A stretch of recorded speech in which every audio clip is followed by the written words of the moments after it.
Greeting cards లైఫ్లో మనం అస్సలు మర్చిపోలేని వాటిలో ఇదొకటి. ఇప్పుడంటే ఎవరికైనా విషెస్ చెప్పాలంటే వాట్సాప్ ఆర్ మెసేజెస్ చేసేస్తున్నాం, కానీ అప్పట్లో ఏదైనా అకేషన్కి విష్ చేయాలంటే ఈ గ్రీటింగ్ కార్డ్సే. డిసెంబర్ వచ్చిందంటే చిన్నప్పుడు ఊర్లో ఎక్కడ చూసినా గ్రీటింగ్ కార్డ్ షాప్సే.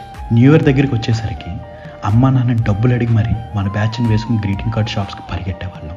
అక్కడ ఉన్న కలర్ఫుల్ గ్రీటింగ్ కార్డ్స్ చూస్తే మైండ్ పోయేది. Especially music greetings. ఓపెన్ చేయగానే మ్యూజిక్ ప్లే అవుతుంది. అప్పట్లో అదొక అద్భుతం. మనకి అది కొందామంటే మన దగ్గర అంత బడ్జెట్ ఉండేది కాదు. సో బడ్జెట్కి తగ్గట్టు బెస్ట్ ఫ్రెండ్స్కి కొంచెం మంచి గ్రీటింగ్స్, మిగిలిన వాళ్ళకి నార్మల్ గ్రీటింగ్స్ కొనుక్కొని వచ్చేవాళ్ళం. అబ్బాయిలకైతే సినిమా హీరోల గ్రీటింగ్స్, అమ్మాయిలకైతే హీరోయిన్ పిక్స్ ఉండే గ్రీటింగ్స్, టీచర్స్కి అయితే ఫ్లవర్స్ ఉండే గ్రీటింగ్స్.